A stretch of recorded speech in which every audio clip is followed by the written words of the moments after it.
ಅಧ್ಯಕ್ಷತೆ ವಹಿಸಿರ್ತಕ್ಕಂಥ ಹಿರಿಯ ಸಾಹಿತಿಗಳು ಆದಂಥ ನಾಡೋಜ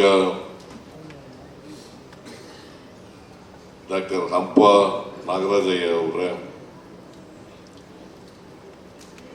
ಇನ್ನೊಬ್ಬ ಹಿರಿಯ ಸಾಹಿತಿಗಳಾದಂಥ ಗೋರು ಚನ್ನಬಸಪ್ಪ ಅವರ,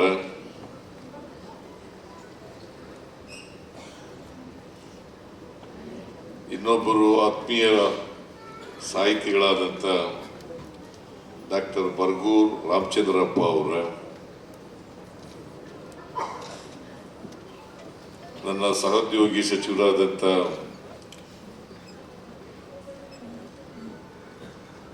ಸಾರಿಗೆ ಸಚಿವರು ಆದಂಥ ಶ್ರೀ ರಾಮಲಿಂಗ ರೆಡ್ಡಿ ಅವರ, ಸರ್ಕಾರದ ಮುಖ್ಯ ಸಚೇತಕರಾದಂಥ ಶ್ರೀ ಅಶೋಕ್ ಪಟ್ಟಣ್ ಅವರ, ಚಲನಚಿತ್ರ ವಾಣಿಜ್ಯ ಮಂಡಳಿಯ ಅಧ್ಯಕ್ಷರಾದಂಥ ಶ್ರೀ ನರಸಿಂಹಲು ಅವರ,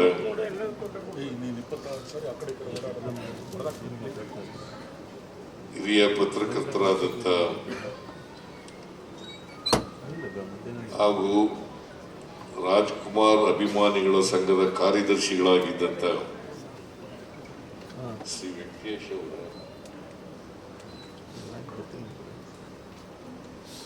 ಇವತ್ತಿನ ಕೇಂದ್ರ ಬಿಂದು ಆತ್ಮೀಯರಾದಂಥ ಸಾರಾ ಗೋವಿಂದು ಅವರ, ಇಲ್ಲಿ ಆಗಮಿಸಿರ್ತಕ್ಕಂಥ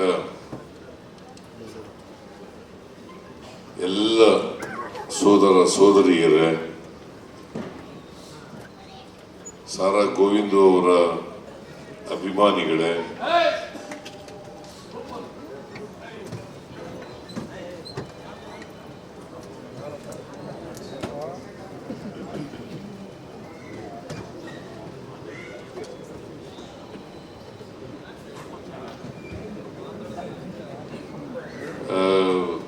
ಕನ್ನಡ ಚಲನಚಿತ್ರ ವಾಣಿಜ್ಯ ಮಂಡಳಿಯ ಎಲ್ಲ ಪದಾಧಿಕಾರಿಗಳೇ, ಮಾಧ್ಯಮದ ಗೆಳೆಯರೇ, ನಾನು ಅತ್ಯಂತ ಸಂತೋಷದಿಂದ ಸಾರಾ ಗೋವಿಂದ ಅವರ ಈ ಅಭಿನಂದನಾ ಸಮಾರಂಭದಲ್ಲಿ ಭಾಗವಹಿಸಿದ್ದೇನೆ.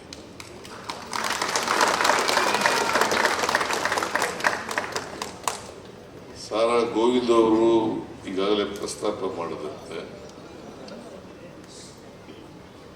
ನನಗೆ ಅಭಿನಂದನಾ ಸಭೆಯನ್ನು ಏರ್ಪಾಡು ಮಾಡಿದ್ದಾರೆ.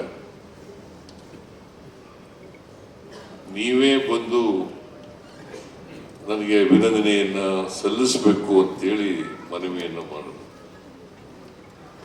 ನಾನು ಸಭೆಗೆ ಬರ್ತೀನಪ್ಪ, ಅಭಿನಂದನೆ ಮಾಡ್ತಕ್ಕಂಥ ಜವಾಬ್ದಾರಿ ನನಗೆ ಕೊಡಬೇಡ ಅಂತ ಹೇಳಿದೆ. ಇಲ್ಲ, ಎಷ್ಟೇ ದಿನ ಆದರೂ ಪರವಾಗಿಲ್ಲ, ಕಾಯ್ತೀನಿ ನಾನು, ಆದರೆ ನೀವೇ ಬರಬೇಕು, ಅಭಿನಂದನಾ ಸಭೆಗೆ ನೀವೇ ಬರಬೇಕು ಅಂತೇಳಿ ಒತ್ತಾಯ ಮಾಡಿದ್ರು. ನಾನು ಇವತ್ತು ವಿಶೇಷ ಸಚಿವ ಸಂಪುಟದ ಸಭೆಯನ್ನು ಕರೆದಿದ್ದೆ. ಅದು ಸ್ವಲ್ಪ ತಡ ಆಗ್ಬೋದು ಅಂತ ಹೇಳಿದ್ದೆ. ಸಾರಾ ಗೋವಿಂದ 5 ಗಂಟೆಗೆ ಕಾರ್ಯಕ್ರಮ ಪ್ರಾರಂಭ ಆಗ್ತದೆ ಅಂತ ಹೇಳಿದರು. ನಾನು 5:15 ಬರ್ತೀನಿ ಅಂತ ಹೇಳಿದ್ದೆ. ಅದಕ್ಕಿಂತ ಮುಂಚಿತವಾಗಿ ಬಂದ್ಬಿಟ್ಟೆ.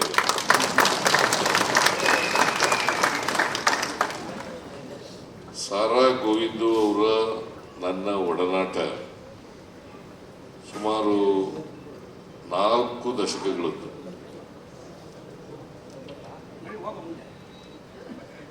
ಒಂದು, ನಾವಿಬ್ರು ಒಂದೇ ಜಿಲ್ಲೆಯವರು, ಹಿಂದೇನೋ ಒಂದೇ ಜಿಲ್ಲೆಯವರು, ಈಗಲೂ ಒಂದೇ ಜಿಲ್ಲೆಯವರು. ಯಾಕಂದ್ರೆ ಮೈಸೂರು ಜಿಲ್ಲೆ 2 ಜಿಲ್ಲೆಗಳಾಗ್ಬಿಟ್ಟಿದ್ದಾವೆ.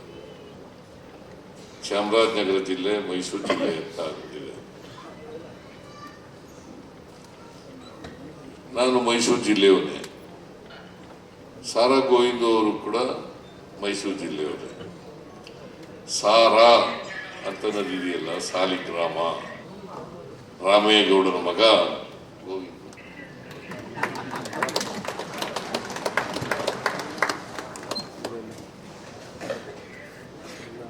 ಸಾ ಅಂತಂದ್ರೆ ಸಾಲಿಗ್ರಾಮ, ರಾ ಅಂತಂದ್ರೆ ರಾಮೇಗೌಡ, ಅದು ಸಾರಾ ಗೋವಿಂದು ಅಂತ ಆಗಿದೆ. ಡಾಕ್ಟರ್ ರಾಜ್ಕುಮಾರ್ ಅವರ ಮಾವನ ಊರು ಕೂಡ ಅದೇನೆ.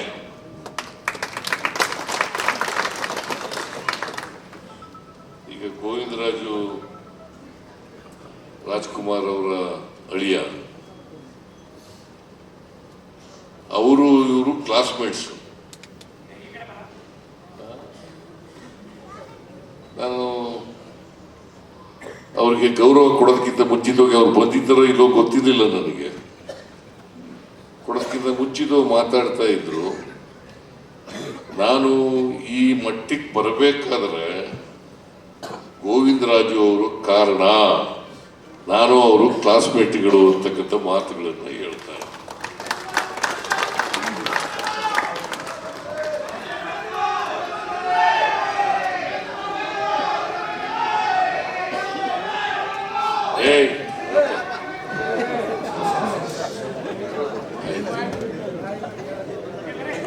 ಸಾರಾ ಗೋವಿಂದ ಅವರು ಮೊದಲು ಭೇಟಿಯಾದದ್ದು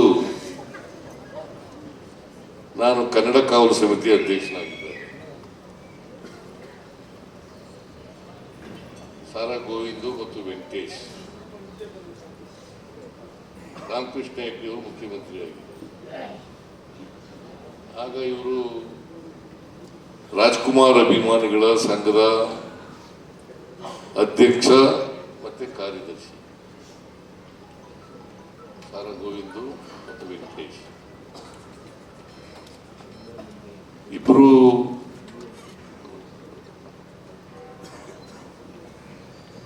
ರಾಮಕೃಷ್ಣ ಹೆಗ್ಡೆಯವರು ಇವರಿಬ್ಬರನ್ನು ಸಭೆ ಕರೆದಿದ್ರು ಚರ್ಚೆ ಮಾಡಲಿಕ್ಕೆ.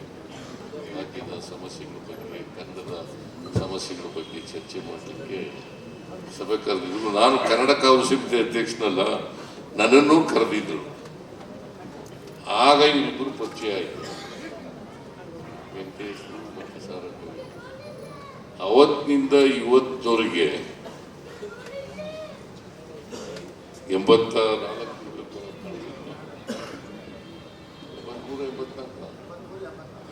83-84,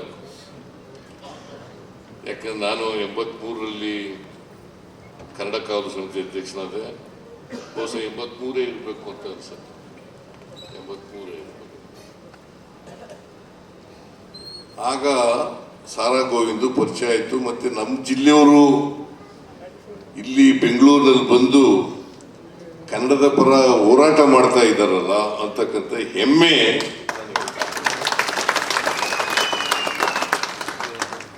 ಯಾಕಂದ್ರೆ ನನಗೆ ನಮ್ಮ ಭಾಷೆ ಬಗ್ಗೆ ಬಹಳ ಪ್ರೀತಿ, ಅಭಿಮಾನ.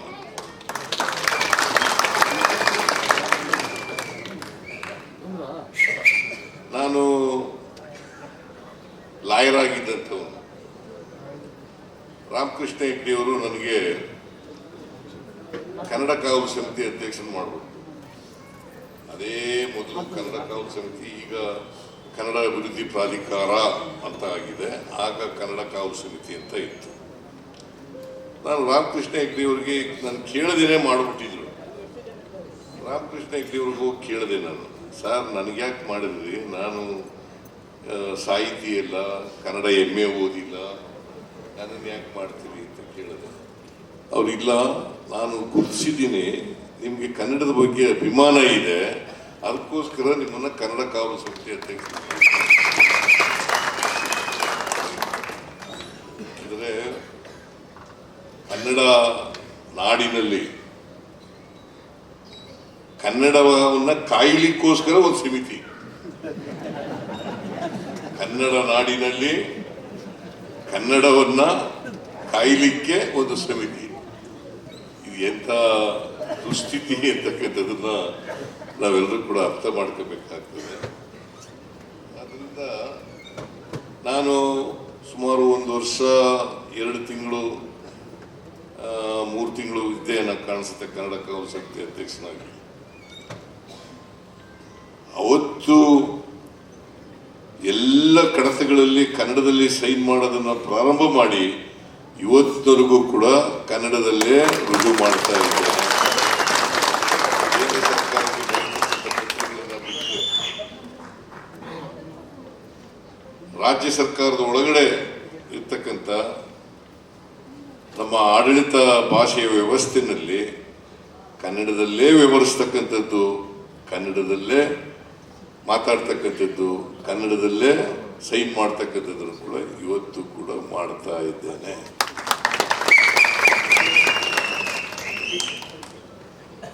ಸಾರಾ ಗೋವಿಂದು ಅವರು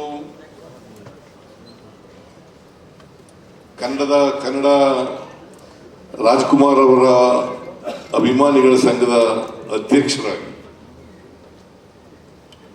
ಹೊಸ ಅನೇಕ ಕನ್ನಡ ಪರವಾದಂತಹ ಹೋರಾಟಗಳನ್ನು ಮಾಡಿದ್ದಾರೆ. ಕನ್ನಡದ ಬಗ್ಗೆ ಅಭಿಮಾನ ಇದ್ದಾಗ ಮಾತ್ರ ಅದು ಸಾಧ್ಯ ಆಗ್ತದೆ, ಬದ್ಧತೆ ಇದ್ದಾಗ ಮಾತ್ರ ಸಾಧ್ಯ ಆಗ್ತದೆ. ಕರ್ನಾಟಕದಲ್ಲಿ ಕನ್ನಡವೇ ಸಾರ್ವಭೌಮ ಭಾಷೆ ಆಗಬೇಕು, ಕನ್ನಡ ಚಲನಚಿತ್ರಗಳನ್ನು ಜನ ನೋಡಬೇಕು, ಕನ್ನಡ ಚಲನಚಿತ್ರಗಳು ಪ್ರವರ್ಧಮಾನಕ್ಕೆ ಬರಬೇಕು, ಬೇರೆ ಭಾಷೆಯನ್ನ ವಿರೋಧ ಮಾಡ್ತೀನಿ ಅಂತ ಅಲ್ಲ.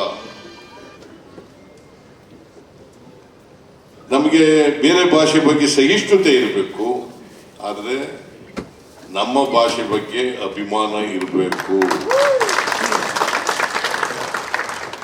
ಬೇರೆ ಧರ್ಮದ ಬಗ್ಗೆ ಹೇಗೆ ಸಹಿಷ್ಣುತೆ ಇರಬೇಕು ಅಂತ ನಮ್ಮ ಸಂವಿಧಾನದಲ್ಲಿ ನಾವು ಹೇಳ್ಕೊಂಡಿದ್ದೀವಿ, ಅದೇ ರೀತಿ ಬೇರೆ ದೇಶದ ಬೇರೆ ಭಾಷೆಗಳ ಬಗ್ಗೆ ಸಹಿಷ್ಣುತೆ ಇರಬೇಕು, ಆದರೆ ನಮ್ಮ ಭಾಷೆ ಬಗ್ಗೆ ಅಭಿಮಾನ ಇರಬೇಕು. ನಾವು ನಮ್ಮ ಭಾಷೆ ಬಗ್ಗೆ ಉದಾರವಾದಿಗಳಾಗಬಾರದು. ಇವತ್ತು ಕನ್ನಡ ಭಾಷೆ ಯಾಕೆ ಬೇರೆ ಭಾಷೆಗಳ ರೀತಿ ಬೆಳೀಲಿಕ್ಕೆ ಸಾಧ್ಯ ಆಗಿಲ್ಲ ಅಂತಂದ್ರೆ, ನಾವು ಕನ್ನಡಿಗರು ನಮ್ಮಲ್ಲಿ ಏನೋ ದೋಷ ಇದೆ ಅಂತಕ್ಕಂಥದನ್ನ ಅರ್ಥ ಮಾಡ್ಕೋಬೇಕಾಗ್ತದೆ. ಅದಕ್ಕೋಸ್ಕರ ಪ್ರತಿಯೊಬ್ಬ ಕನ್ನಡಿಗನೂ ಕೂಡ ಆತ್ಮಾವಲೋಕನ ಮಾಡ್ಕೊಳ್ತಕ್ಕಂಥದ್ದು ಅತ್ಯಂತ ಅವಶ್ಯ.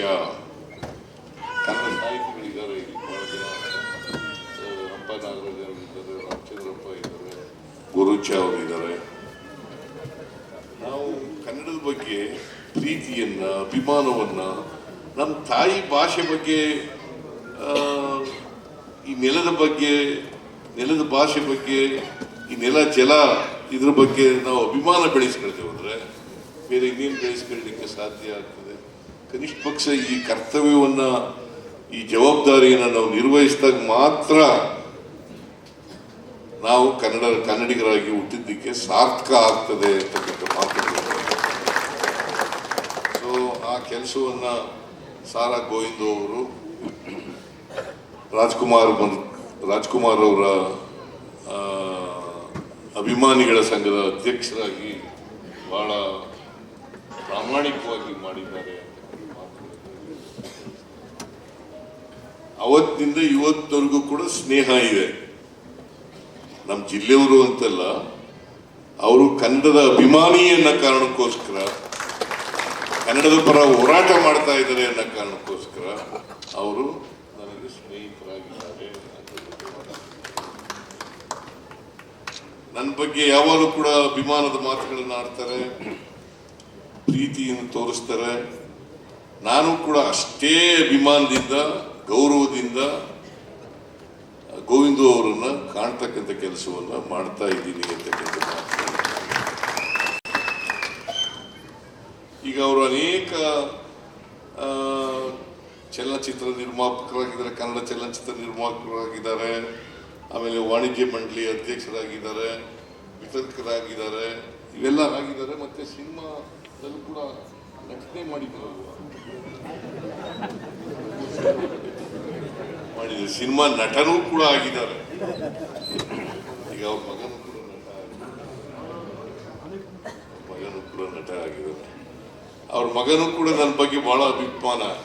ಯಾಕಂತಂದ್ರೆ ನಾನು ಮೈಸೂರು ಜಿಲ್ಲೆಗೆ ಸೇರಿದವನು ಅನ್ನೋ ಕಾರಣಕ್ಕೋಸ್ಕರ, ಮೈಸೂರು ಜಿಲ್ಲೆಗೆ ಸೇರಿದವನು ಒಬ್ಬ ಈ ರಾಜ್ಯದ ಮುಖ್ಯಮಂತ್ರಿ ಆಗಿದ್ದಾನಲ್ಲ ಅನ್ನೋ ಕಾರಣಕ್ಕೋಸ್ಕರ ಬಹುಶಃ ಅವರು ಕೂಡ ಅಭಿಮಾನಿ ಆಗಿದ್ದಾರೆ ಅನ್ನೋ ಕಾರಣ ಇರ್ಬೋದು ಅಂತ ಅನ್ಕೊಂಡಿದ್ದೀನಿ ನಾನು.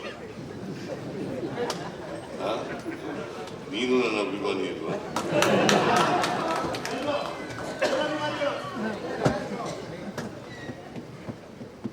ಸೊ ಹಾಗಾಗಿ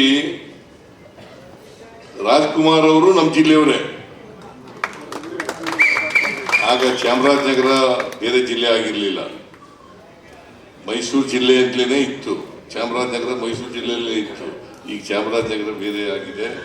ಆ ಚಾಮರಾಜನಗರದ ಜಿಲ್ಲೆಯವರೇ ರಾಜ್ಕುಮಾರ್ ಅವರು. ಬಹುಶಃ ನಾನು ನೋಡಿದಂಥ ನಟರಲ್ಲಿ ಅಷ್ಟೊಂದು ವಿನಯ ಇದ್ದಂಥ ನಟ ಇನ್ನೊಬ್ಬರು ಅವರು ಬಹಳ ಎತ್ತರದ ನಟ ಆಗಿದ್ರು, ಬಹಳ ಎತ್ತರದ ನಟ ಆಗಿದ್ರು. ಆದರೂ ಕೂಡ ವಿನಯ ಇದೆಯಲ್ಲ, ಆ ವಿನಯವಂತಿಗೆ ನನಗೆ ಯಾವಾಗಲೂ ಕರೆಯರು, ನಮ್ಮ ಕಾಡಿನವರು ಬನ್ನಿ ಬನ್ನಿ ಅಂತ. ರಾಜ್ಕುಮಾರ್ ಅವರು ನಮ್ಮ ಕಾಡಿನವರು, ನಮ್ಮ ಕಡೆ ನಮ್ಮ ಜಿಲ್ಲೆಯಲ್ಲಿ ಚಾಮರಾಜನಗರ, ಮೈಸೂರು ಜಿಲ್ಲೆಯಲ್ಲಿ, ಮಂಡ್ಯದಲ್ಲಿ, ಹಾಸನದಲ್ಲಿ ಆ ಭಾಗದಿಂದ ಬಂದವ್ರನ್ನ ಸಾಮಾನ್ಯವಾಗಿ ನಮ್ಮ ಜಿಲ್ಲೆಯವರು ಅಂತನಲ್ಲ, ನಮ್ಮ ತಾಲೂಕಿನವರು ಅಂತನಲ್ಲ, ನಮ್ಮ ಕಾಡಿನವರು ಬನ್ನಿ ಅಂತ ಕರಿತೀವಿ ನಾವು. ಹಾಗೆ ರಾಜ್ಕುಮಾರ್ ಅವರು ನನ್ನನ್ನು ನಮ್ಮ ಕಾಡಿನವರು ಬರ್ರಿ ಬರ್ರಿ ಅಂತ ಕರೀತಾ ಇದ್ರು. ಸೊ ಅಂತ ಒಬ್ಬ ಮೇರು ನಟ, ಅವರ ಹೆಸರಿನಲ್ಲಿ ಅಭಿಮಾನಿಗಳ ಸಂಘದ ಅಧ್ಯಕ್ಷರಾಗಿ ಕೆಲಸ ಮಾಡಿರ್ತಕ್ಕಂಥವರು. ಮತ್ತೆ ರಾಜ್ಕುಮಾರ್ ಅವರ ಆ ಸೌಜನ್ಯ, ವಿನಯ, ಸಭ್ಯತೆ, ಅಂತ ಒಬ್ಬ ಎತ್ತರದ ಮೇರು ನಟ ಆಗಿದ್ರೂ ಕೂಡ ಸ್ವಲ್ಪನೂ ಕೂಡ ಅಹಂ ಇರಲಿಲ್ಲ ಅಂತ. ಇನ್ನೊಬ್ಬ ನಟ ಅವ್ರಿಗೆ ಸರಿಸಮಾನಾದಂಥ ನಟ ಇನ್ನೊಬ್ಬ ಸಿಗ್ಲಿಕ್ಕೆ ಸಾಧ್ಯ ಇಲ್ಲ ಬಯಸ್ತೇನೆ. ರಾಜ್ಕುಮಾರ್ ಅವರಿಗೆ ಸಾಟಿ ರಾಜ್ಕುಮಾರ್ ಅವರೇ ಬಯಸ್ತೇನೆ. ಅವ್ರು ಯಾವತ್ತೂ ಕೂಡ ರಾಜಕೀಯಕ್ಕೆ ಬರಲಿಲ್ಲ. ಈಗ ತಮಿಳುನಾಡಿನಲ್ಲಿ MGR ಚೀಫ್ ಮಿನಿಸ್ಟರ್ ಆದರು, Jayalalithaa chief minister, NT Rama Rao chief minister. ಅದು ಇಲ್ಲಿ ಇವರು ಯಾವತ್ತೂ ಕೂಡ ರಾಜಕೀಯಕ್ಕೆ ಬರಲಿಲ್ಲ. ಅವರು ಕನ್ನಡದ ಸೇವೆಯನ್ನ ಮಾಡ್ತಕ್ಕಂಥ ಕನ್ನಡದ ಕಟ್ಟಾಳು ಆಗಿದ್ದು ಇದೇ ಕನ್ನಡಕ್ಕೋಸ್ಕರ ಮಾಡಿದ್ರು. ಬಹುಶಃ ಅವರ ಗೋಕಾಕ್ ಚಳುವಳಿ ಇದೆಯಲ್ಲ, 80ರ ದಶಕದಲ್ಲಿ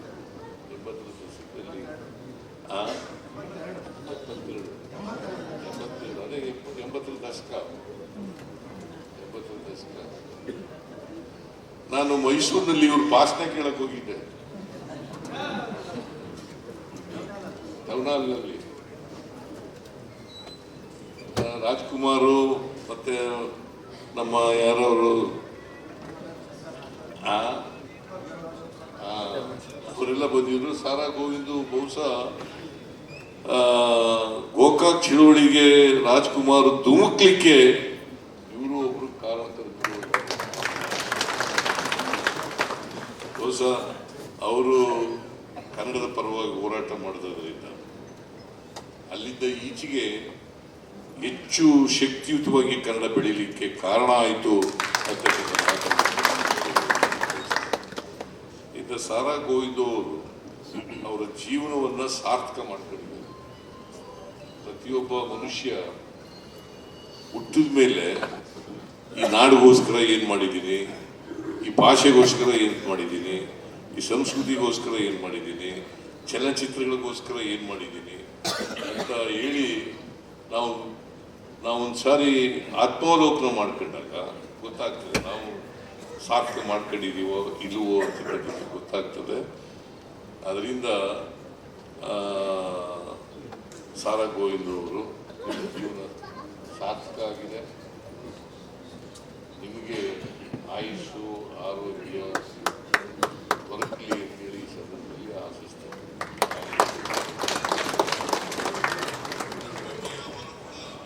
ಒಂದು ಈ ಸಂದರ್ಭದಲ್ಲಿ ಒಂದು ಅಭಿನಂದನಾ ಗ್ರಂಥ ಕೂಡ ಬಿಡುಗಡೆ ಆಗಿದೆ. ಇದು ಸೇನಾನಿ ಸಾರಾ ಗೋವಿಂದ್, ಕನ್ನಡ ಸೇನಾನಿ, ಬಹಳ ಸಮಂಜಸವಾದಂಥ ಪದವನ್ನು ಅಪ್ಪ ನಾಗರಾಜನವರು ಹುಡುಕಿದ್ದಾರೆ ಅಂತ ಮಾತುಗಳಿದ್ದಾರೆ. ಕನ್ನಡ ಸೇನಾನಿ, ನಾವೆಲ್ಲರೂ ಕೂಡ ಸೇನಾನಿಗಳಾಗಬೇಕು, ಕನ್ನಡದ ಸೇನಾನಿಗಳಾಗಬೇಕು. ಯುದ್ಧ ಮಾಡೋಕ್ಕಲ್ಲ, ಕನ್ನಡ ಬೆಳೆಸಲಿಕ್ಕೋಸ್ಕರ, ಕನ್ನಡ ಅಭಿವೃದ್ಧಿ ಪಡಿಸಲಿಕ್ಕೋಸ್ಕರ. ಮತ್ತೆ ಬರಗೂರು ರಾಮಚಂದ್ರಪ್ಪನವರು, ಸಾರಾ ಗೋವಿಂದ್ ಅವರು ಕೆಲವು ಒತ್ತಾಯಗಳನ್ನ ಮಾಡಿದ್ದಾರೆ. ಈಗ ಪರಭಾಷ ಅವು ಪ್ರವೇಶ ದರ ನಾನು ಒಂದ್ಸಾರಿ ಹಿಂದೆ ಸಾರಾ ಗೋವಿಂದ್ ಅವರು ನನ್ನನ್ನು ಭೇಟಿ ಮಾಡಿದ್ರು. ಇವರು ಎಲ್ಲ ಭೇಟಿ ಮಾಡಿದಾಗ ನಾನು ಮಾಡಿಕೊಟ್ಟಿದ್ದೆ, 200 ರೂಪಾಯಿ ಅಂತ ಮಾಡಿದ್ದೆ, 200 ರೂಪಾಯಿಗಳು ಅಂತ ಮಾಡಿದ್ದೆ. ಅದ್ರ ಮೇಲೆ ಹೋಗಿ ಸ್ಟೇ ತಗೊಂಡ್ಬಿಟ್ರು.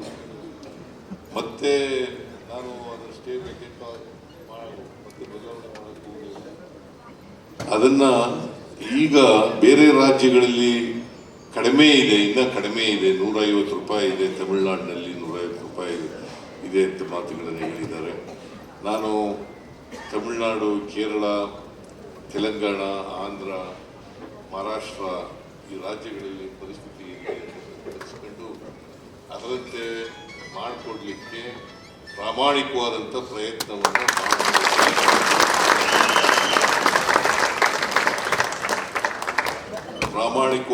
ಪ್ರಯತ್ನವನ್ನು ಮಾಡುತ್ತೇನೆ. ಆಮೇಲೆ ಇನ್ನೊಂದು ಒತ್ತಾಯವನ್ನ ಮಾಡಿದ್ದಾರೆ. ಕನ್ನಡ ಈ ಸಿನಿಮಾ ಥಿಯೇಟರ್ಗಳು, ಕನ್ನಡ ಥಿಯೇಟರ್ಗಳು, ಅವನ್ನ ಕನಿಷ್ಠ ಒಂದು ಜಿಲ್ಲೆಗೆ ಒಂದಾದ್ರೂ ಕೂಡ ಮಿನಿ ಥಿಯೇಟರ್ 200 ಸೀಟ್ ಮಾಡಿಕೊಡ್ಬೇಕು ಅಂತ ಹೇಳಿದ್ದಾರೆ. ಮಾಡಿಕೊಡೋಣ.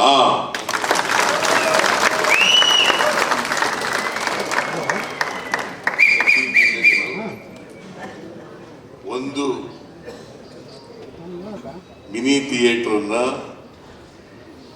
ಮಾಡಿಕೊಡ್ತೇವೆ ಅಂತಕ್ಕಂಥ ಮಾತುಗಳನ್ನು ಈ ಸಂದರ್ಭದಲ್ಲಿ ಆಗ್ಬೋದಾ?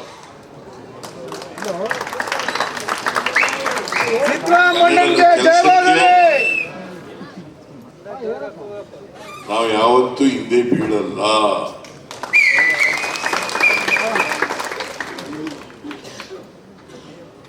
ಕನ್ನಡ ಅದಕ್ಕೆ ಕರ್ನಾಟಕ ಏಕೀಕರಣ ಆಗಿ 50 ವರ್ಷಗಳಾಗೋಯ್ತು. ಹಿಂದಿನ ಸರ್ಕಾರದವರು 50 ವರ್ಷ ತುಂಬಿದಂಥ ಸಂದರ್ಭದಲ್ಲಿ ಆಚರಣೆ ಮಾಡಲಿಲ್ಲ. ನಾನು ಬಂದ ಮೇಲೆ ಸುವರ್ಣ ವರ್ಷ ಅಂತೇಳಿ, ಕನ್ನಡದ ಸುವರ್ಣ ವರ್ಷ ಅಂತೇಳಿ ಆಚರಣೆ ಮಾಡ್ತಕ್ಕಂಥ ಕೆಲಸವನ್ನು ಮಾಡಿದ್ದೀವಿ. ಇಡೀ ವರ್ಷ ಆಚರಣೆಯನ್ನು ಮಾಡಿದ್ದೀವಿ.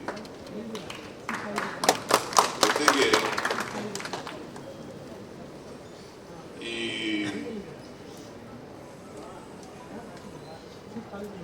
ಕನ್ನಡದ ಭುವನೇಶ್ವರಿ ಪ್ರತಿಮೆಯನ್ನ ವಿಧಾನಸೌಧದ ಮುಂದೆ ಒಂದೊಂದು ತಿಂಗಳು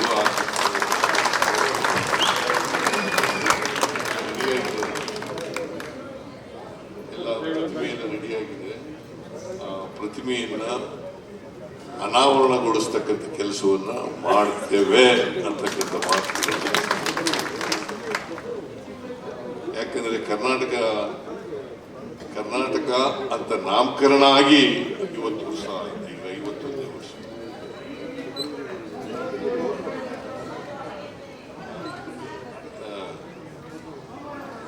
ಸೋಮವಾರ ಮಾಡ್ತಾ ಇದ್ದೀವಿ. ತಂಗಡಿಗೆಯವರು ಹೇಳಿದ್ದೀನಿ, ಪ್ರತಿಮೆ ಎಲ್ಲ ನಿಜ ಹೇಳಬೇಕು ಅಂತಂದ್ರೆ ಸಮಾರಂಭದಲ್ಲಿ ಇದನ್ನ ಅಷ್ಟೊಳಗಡೆ ಮಾಡಬೇಕಾಗಿತ್ತು. ಆದರೆ ಪ್ರತಿಮೆ ಪೂರ್ಣ ಆಗಿರಲಿಲ್ಲ. ಅದಕ್ಕೋಸ್ಕರ ಭುವನೇಶ್ವರಿ ಪ್ರತಿಮೆಯನ್ನ ನಾವು ಈ ತಿಂಗಳು 27ನೇ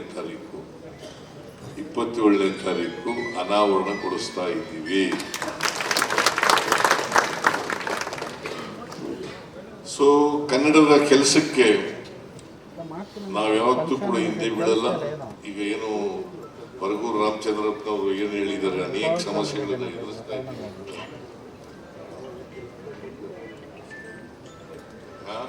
ಆಮೇಲೆ 2019ರಿಂದ ರಾಜ್ಯ ಚಲನಚಿತ್ರ ಪ್ರಶಸ್ತಿಗಳನ್ನ ಮತ್ತು ಸಹಾಯಧನವನ್ನು ಕೊಟ್ಟಿರಲಿಲ್ಲ. ನಮ್ಮ ಸರ್ಕಾರ 2019ನೇ ಸಾಲಿನಿಂದ 2029ನೇ ಸಾಲಿನವರೆಗೆ ಬಾಕಿ ಉಳಿದಿರುವ ಪ್ರಶಸ್ತಿ ಸಹಾಯಧನವನ್ನು ನೀಡಿದ್ದೇವೆ.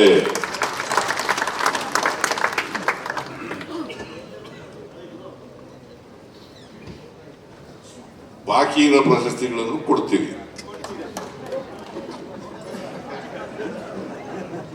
ಇನ್ಮೇಲೆ ಆಯಾ ವರ್ಷನೇ ಪ್ರಶಸ್ತಿಗಳನ್ನ ಕೊಡ್ತಕ್ಕಂಥ ಕೆಲಸ ಮಾಡ್ತೇವೆ.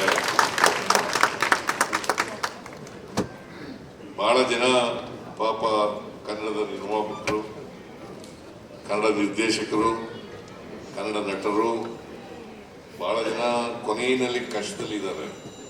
ಅವ್ರಿಗೂ ಕೂಡ ಸಹಾಯ ಮಾಡಬೇಕು ಅಂತಕ್ಕಂಥ ಅಭಿಪ್ರಾಯ ಇದೆ. ಅದನ್ನು ಯಾವ ರೀತಿ ಮಾಡಬೇಕು ಅಂತಕ್ಕಂಥದ್ರ ಬಗ್ಗೆ ನಾನು ಎಲ್ಲ ಕನ್ನಡ ಸಂಘಟನೆಗಳನ್ನು ಮತ್ತು ವಾಣಿಜ್ಯ ಮಂಡಳಿಯವರನ್ನ ಕರೆದು ಅವ್ರ ಜೊತೆ ಚರ್ಚೆ ಮಾಡಿ ತೀರ್ಮಾನ ಮಾಡ್ತಕ್ಕಂಥ ಕೆಲಸವನ್ನು ಮಾಡ್ತೇನೆ ಅಂತಕ್ಕಂಥ ಮಾತುಗಳನ್ನು ಸಂದರ್ಭದಲ್ಲಿ ಹೇಳಿ, ಇವತ್ತು ಒಂದು ಅಭಿನಂದನಾ ಗ್ರಂಥ ನಾವು ಓದಿಲ್ಲ, ಕೊಟ್ಟೂ ಇಲ್ಲ ನನಗೆ. ಒಳ್ಳೆ ಬರಹಗಳಿದ್ದಾವೆ ಅಂತ ಹೇಳೋದು ಓದ್ತೀನಿ. ಯಾಕಂದರೆ ನೀವು ಗೌರವ ಸಂಪಾದಕರವರು ಸಂಪಾದಕರು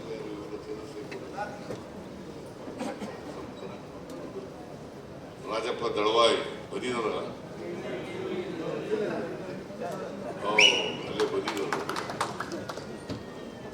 ಸೊ ಅವರ ಸಂಪಾದಕತ್ವದಲ್ಲಿ ಒಂದು ಅಭಿನಂದನಾ ಗ್ರಂಥ ತಯಾರಾಗಿದೆ. ಒಳ್ಳೆ ಲೇಖನಗಳು ಇರಬೇಕು. ಅದನ್ನು ನಾನು ಓದ್ತೀನಿ. ಓದಿದ್ಮೇಲೆ ನನ್ನ ಅಭಿಪ್ರಾಯ, ಓದಕ್ಕೆ ಮುಂಚಿದಾಗ ಅಭಿಪ್ರಾಯ ಹೇಳಕ್ಕಾಗಲ್ವಲ್ಲ, ಹೇಳಿದ್ರೆ ಬುರುಡೆ ಬಿಟ್ಟಾಗಾಯ್ತದೆ. ಅದರಿಂದ ಓದ್ಬಿಟ್ಟು ಅಭಿಪ್ರಾಯಗಳನ್ನು ವ್ಯಕ್ತ ಮಾಡ್ತಕ್ಕಂಥ ಕೆಲಸ ಮಾಡ್ತೇನೆ. ಬಹುಶಃ ಅವರ ಬದುಕಿಗೆ ಸಂಬಂಧಪಟ್ಟಂಥ ಅನೇಕ ವಿಚಾರಗಳು ಅಲ್ಲಿ ಪ್ರಸ್ತಾಪ ಮಾಡಿದ್ದಾರೆ ಅಂತ ಭಾವಿಸ್ಕೊಂಡಿದ್ದೇನೆ. ನಾನು ಈ ಸಂದರ್ಭದಲ್ಲಿ ಸಾರಾ ಗೋವಿಂದು ಅವರಿಗೆ ಅಭಿನಂದನೆ ಸಲ್ಲಿಸ್ತಕ್ಕಂಥದ್ದು. ಅವರಿಗೆ ಒಳ್ಳೆಯದಾಗಬೇಕು,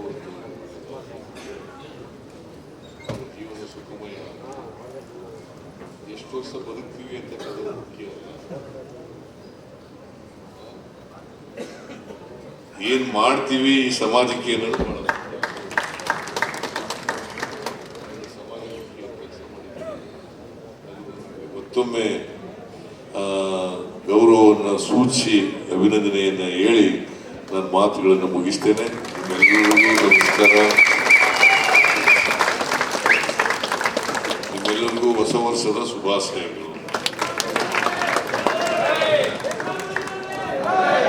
ಜೈ ಹಿಂದ್, ಜೈ ಕನ್ನಡ, ಜೈ ಕರ್ನಾಟಕ. ಹೆಚ್ಚಿನ ವಿಡಿಯೋಗಳಿಗೆ ಪ್ರತಿಧ್ವನಿ ಯೂಟ್ಯೂಬ್ ಚಾನೆಲ್ ಸಬ್ಸ್ಕ್ರೈಬ್ ಮಾಡಿ, ಬೆಲ್ ಐಕಾನ್ ಕ್ಲಿಕ್ ಮಾಡಿ.